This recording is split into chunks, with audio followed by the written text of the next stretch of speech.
இன்றே டவுன்லோட் செய்து உங்கள் ஃபேவரட் ஷோக்களை என்ஜாய் பண்ணுங்க. உனக்கும் அந்த சின்ன பையனுக்கும் ஜாதகம் அம்சமா பொருந்தி இருக்குன்னு ஜோசியர் சொல்லிட்டாரு. என்ன இசை, உனக்கும் சந்தோஷம் தானே? எப்படியோ உன்னை ஒரு நல்ல இடத்துல கல்யாணம் பண்ணி கொடுக்கணும்னு ஆசைப்பட்டேன். அது இப்ப நிறைவேறிடுச்சு. அது போதும் எனக்கு. இல்ல சித்தி, இது சரியா வராது. இங்க பாரு இசை, ஏன் சரியா வராது? அதான் ஜாதக பொருத்தம் நல்லா இருக்குன்னு ஜோசியர் சொல்லிட்டாருல, அப்புறம் யோசிக்கிறதுல என்னமா இருக்கு? அது இங்க பாரு இசை, உன்னை வச்சுக்கிட்டு அவளுக்கு கல்யாணம் பண்ணா அப்புறம் ஊர்ல இருக்கிறவங்க என்ன தப்பா பேச மாட்டாங்களா? உன் தங்கச்சியோட வாழ்க்கை நீ எடுக்கிற முடிவுலதான் இருக்கு. அதனால கொஞ்சம் யோசிச்சு பதில் சொல்லு.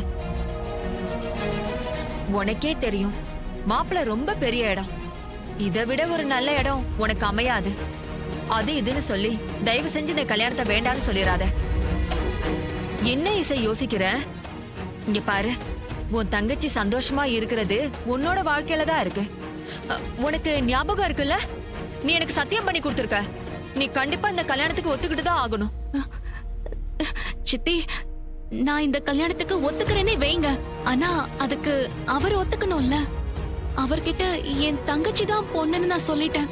இப்ப போய் நான் தான் பொண்ணுன்னு சொன்னா அவருக்கு ஓகேவான்னு கேட்கணும்ல. அத பத்தி நீ ஏன் கவலைப்படுற இசை? நீ சம்மதம் மட்டும் சொல்லு, அது போதும் எனக்கு. இங்க பாரு, அந்த பையனை ஒத்துக்க வைக்கிற வேலைய அவங்க அம்மா பாத்துப்பாங்க.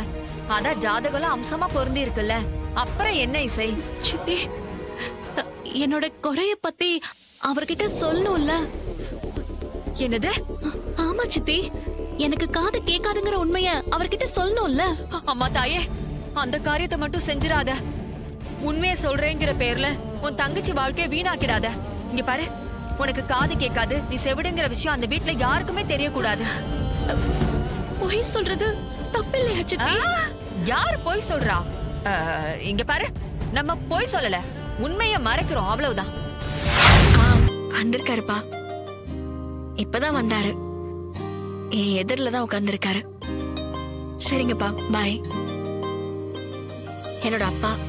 ஓ, உங்க அப்பா கிட்ட என்ன பார்க்க போறேன்னு தான் சொல்லிட்டு வந்தீங்களா? ஆமா. ஓ, இப்ப என்ன சொன்னாரு? உங்களை நாளைக்கு வீட்டுக்கு கூட்டிட்டு வர சொன்னாரு. வீட்டுக்கா? ஆனா திடீர்னு எப்படி வீட்டுக்கு வர்றது? ப்ளீஸ், நாளைக்கு காலையில எங்க வீட்டுக்கு வாங்க, வந்து எங்க அப்பாவை மீட் பண்ணுங்க. நாளைக்கு காலையில சொல்லலான்னு நினைச்சுக்கிட்டு இருந்தேன், ஆனா இப்பவே சொல்லிட்டேன். Vishal, I love you.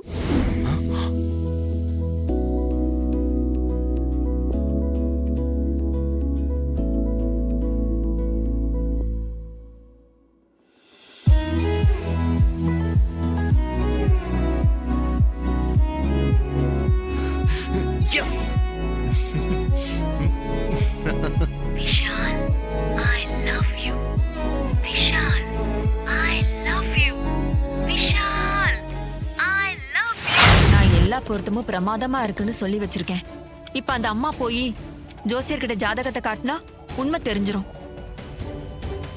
ஜாதக பொருத்தம் இல்லைன்னு ஜோசியர் சொன்னார்னா அப்புறம் இந்த கல்யாணம் நின்னுடும். என் பொண்ணு ஒரு பெரிய கோடீஸ்வரனை கல்யாணம் பண்ணிக்கணுங்கிற என்னோட ஆசையில மண்ணு விழுந்துரும். அத நினைச்சா ரொம்ப டென்ஷனா இருக்கு மங்கா. எவ்வளவோ ஆசைப்பட்டேன். ருக்கு, நான் ஒரு சூப்பரான யோசனை சொல்றேன். அத கேட்டீங்கன்னா எல்லாம் கரெக்டா நடக்கும். வர்ஷினி அந்த வீட்டுக்கு மருமகளா போயிடுவா. என்ன சொல்ற? என்ன மங்கா, என்ன ஐடியா?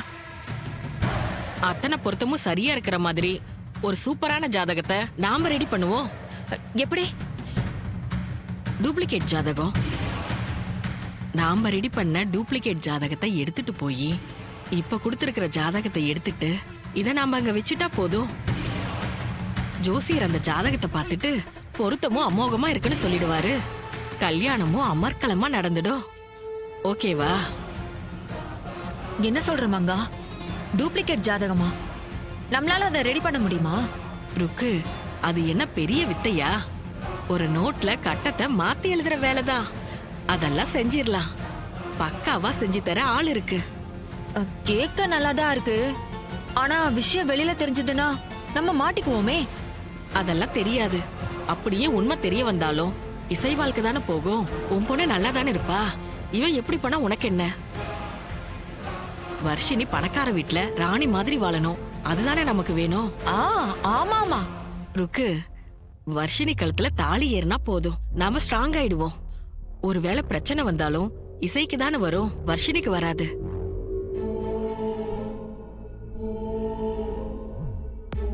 ரொம்ப யோசிக்காத ருக்கு. உன் மக ராணி மாதிரி வாழணுங்கிறது உன்னோட கனவு. இப்ப எல்லாமே கூடி வந்திருக்கு. இத நம்ம மிஸ் பண்ண கூடாது. நீ சொல்றது சரிதான் மங்கா. என் பொண்ணு பெரிய கோடீஸ்வரியா வாழணும். அதுக்காக நான் என்ன வேணாலும் செய்வேன். கடவுளே, நான் ஒன்னதான் நம்பி இருக்கேன். என் 2 பசங்களும் சந்தோஷமா இருக்கணும். அதுக்கு எப்பவும் நீதான் என் கூட இருக்கணும்.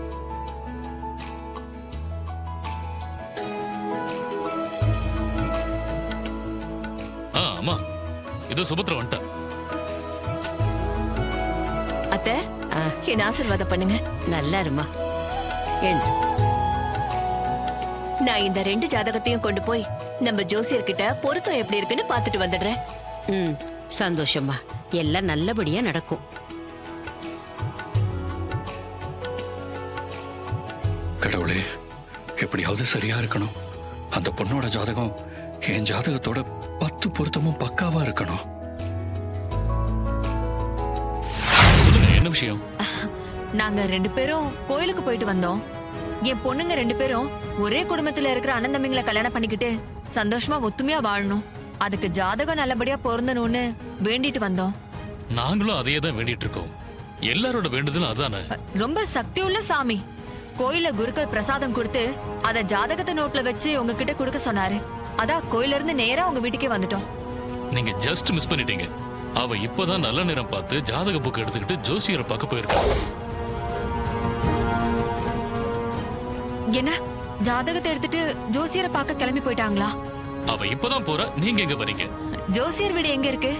ஜோசியர் வீடு அசோக் நகர் 18வது தெருவுல இருக்கு. ஆமா, நீங்க எதுக்கு ஜோசியர் வீடெல்லாம் கேக்குறீங்க? ஒண்ணு இல்ல, சும்மாதான் தெரிஞ்சுக்கலான்னு. சரி, நாங்க கிளம்புறோம். இருங்க, காஃபி சாப்பிட்டு போங்க. இல்ல பரவாயில்ல, நாங்க கிளம்புறோம். நாங்க வரேங்க. வா வா. போலாம்.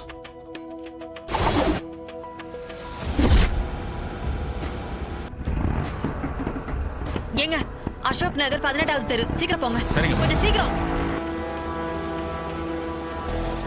ஷோ ஷோ, கடவுளே. இசை என்னோட வீட்டுக்கு மருமகளா வரணும். என்ன ருக்கு, இப்படி ஆயிடுச்சு?